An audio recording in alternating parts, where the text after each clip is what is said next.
and Peggy. Hi, Facebook, how are you? It is me, I am live. It is 8 o'clock and it is time for Chapter 6 of Dorothy and the Wizard in Oz. Tonight's chapter is titled, The Mangaboos Prove Dangerous. So I'm assuming in this chapter they will prove dangerous. The little veggie people called the Mangaboos.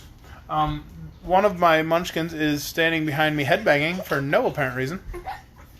I'm just moving my hair. You got way too much hair. There's another munchkin. The third munchkin stole my chair as soon as I got up out of it. Because she's mean to me. Now she's laughing at me. Because she's a jerk. Because she's a jerk. Anyway. Okay, sit down. Time for Chapter 6. The Mangaboos prove dangerous. Let's find out how dangerous the Mangaboos will prove to be. When the wizard awoke, the 6 colored suns were shining down upon the land of the Mangaboos just as they had done ever since his arrival. The little man, having had a good sleep, felt rested and refreshed, and looking through the glass partition of the room, he saw Zeb sitting up on his bench and yawning, so the wizard went in to him. "Zeb," said he, "my balloon is of no further use in this strange country, so I may as well leave it on the square where it fell. But in the bucket car are some things I would like to keep with me. I wish you would go and fetch my satchel 2 lanterns and a can of kerosene oil that is under the seat. There is nothing else I care about."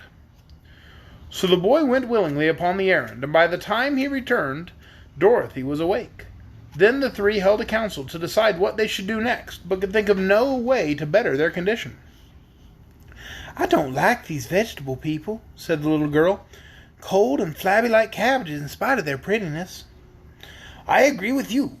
It is because there is no warm blood in them," remarked the wizard. I apologize, it's not COVID. "And they have no heart, so they can't love anyone, not even themselves," declared the boy. "The princess is lovely to look at," continued Dorothy thoughtfully, "but I don't care much for her after all. If there was any other place to go, I'd like to go there." "But is there any other place?" asked the wizard. "I just don't know," she answered. Just then they heard the big voice of Jim the cab horse calling to them, and going to the doorway leading to the dome, they found the princess and a throng of her people had entered the house of the sorcerer. So they went down to greet the beautiful vegetable lady, who said to them, "I've been talking with my advisors about you meat people, and we've decided that you do not belong in the land of the Mangaboos and must not remain here." "How can we go away?" asked Dorothy. "Oh, you cannot go away, of course, so you must be destroyed," was the answer. "In what way?" inquired the wizard. "We shall throw you 3 people into the garden of the twining vines," said the princess, "and they will soon crush you and devour your bodies and make themselves grow bigger. The animals you have with you we will drive to the mountains and put in the black pit. Then our country will be rid of all the unwelcome visitors." "But you are in need of a sorcerer," said the wizard, "and not one of those growing is yet ripe enough to pick. I am greater than any thorn-covered sorcerer that ever grew in your garden. Why destroy me?" "It is true, we need a sorcerer," acknowledged the princess, "but I am informed that one of our own will be ready to pick in a few days to take the place of Wig, whom you cut in 2 before it was time to be planted. Let us see your arts and the sorceries you are able to perform. Then I will decide whether to destroy you with the others or not." At this, the wizard made a bow to the people and repeated his trick of producing the 9 tiny piglets and making them disappear again. He did it very cleverly, and, indeed, the princess looked at the strange piglets as if she were truly as astonished as any vegetable person could be. But afterwards she said, "I have heard of this wonderful magic, but it accomplishes nothing of value. What else can you do?" The wizard tried to think. Then he jointed together the blades of his sword and balanced it very skillfully upon the end of his nose. But even that did not satisfy the princess. Just then his eye fell upon the lanterns and the can of kerosene oil which Zeb had brought from the car of his balloon, and he got a clever idea from those commonplace things. "Your Highness," said he, "I will now proceed to prove my magic by creating 2 suns that you have never seen before. Also I will exhibit a destroyer much more dreadful than your clinging vines." So he placed Dorothy upon one side of him and the boy upon the other, and set a lantern upon each of their heads. "Don't laugh," he whispered to them, "or you will spoil the effect of my magic." Then, with much dignity and a look of vast importance upon his wrinkled face, the wizard got out his matchbox and lighted the 2 lanterns. The glare they made was very small when compared with the radiance of the 6 great colored suns, but still they gleamed steadily and clearly. The Mangaboos were much impressed, because they had never before seen any light that did not come directly from their suns. Next, the wizard poured a pool of oil from the can upon the glass floor, where it covered quite a broad surface. When he lighted the oil, 100 tongues of flame shot up, and the effect was rather imposing. "Now, Princess," exclaimed the wizard, "those of your advisers who wish to throw us into the garden of clinging vines must step within this circle of light. If they advised you well and were in the right, they will not be injured in any way. But if any of them advised you wrongly, the light will wither them." The advisers of the princess did not like this test, but she commanded them to step into the flame, and one by one they did so, and were scorched so badly that the air was soon filled with an odor like that of baked potatoes. Some of the Mangaboos fell down and had to be dragged from the fire, and all were so withered that it would be necessary to plant them at once. "Sir," said the princess to the wizard, "you are greater than any sorcerer we have ever known. As it is evident that my people have advised me wrongly, I will not cast you 3 people into the dreadful garden of the clinging vines. But your animals must be driven into the black pit in the mountain, for my subjects cannot bear to have them around." The wizard was so pleased to have saved the 2 children and himself that he said nothing against this decree. But when the princess had gone, both Jim and Eureka protested they did not want to go to the black pit, and Dorothy promised she would do all that she could to save them from such a fate. For 2 or 3 days after this, if we call days the periods between sleep, there being no night to divide the hours into days, our friends were not disturbed in any way. They were even permitted to occupy the house of the sorcerer in peace, as if it had been their own, and to wander in the gardens in search of food. Once they came near to the enclosed garden of the clinging vines, and walking high into the air, looked down upon it with much interest. They saw a mass of tough green vines all matted together and writhing and twisting around like a nest of green snakes.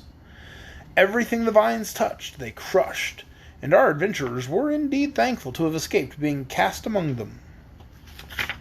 Oh, there's a picture here of the wizard doing his trick with the fire. So that's kind of cool. You can see Dorothy and Zeb got lanterns on their heads. So that's fun.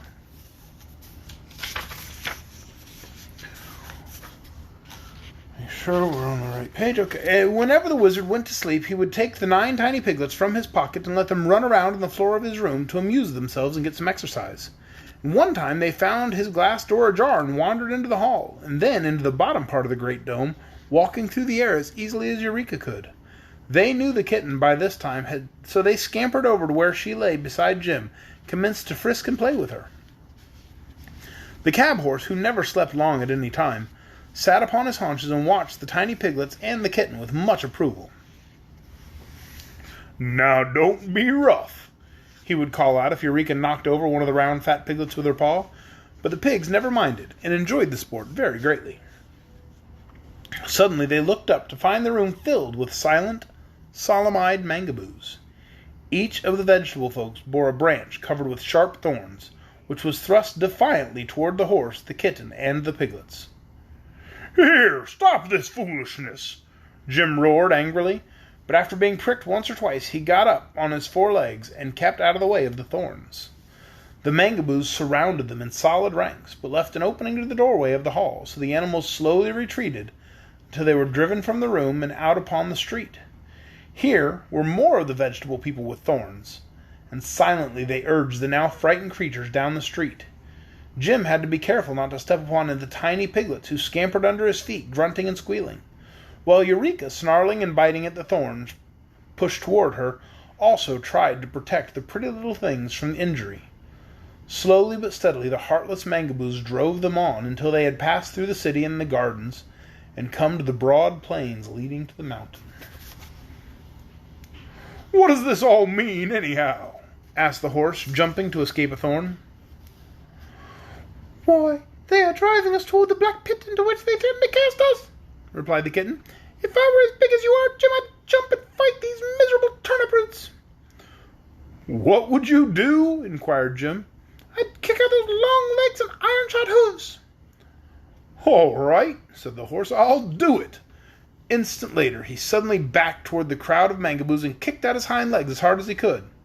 A dozen of them smashed together and tumbled to the ground, and seeing his success, Jim kicked again and again, charging into the vegetable crowd, knocking them in all directions and sending the others flying, scattering to escape his iron heels.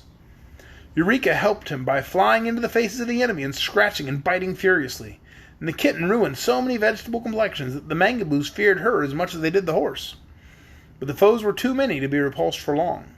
They tired Jim and Eureka out, and although the field of battle was thickly covered with mushed and disabled Mangaboos, our animal friends had to give up at last and allow themselves to be driven toward the mountain. And that is the end of Chapter 6. Chapter 7 is tomorrow night. It kind of sounds like our animal friends are in some trouble. They're being driven toward the black pit in the mountain.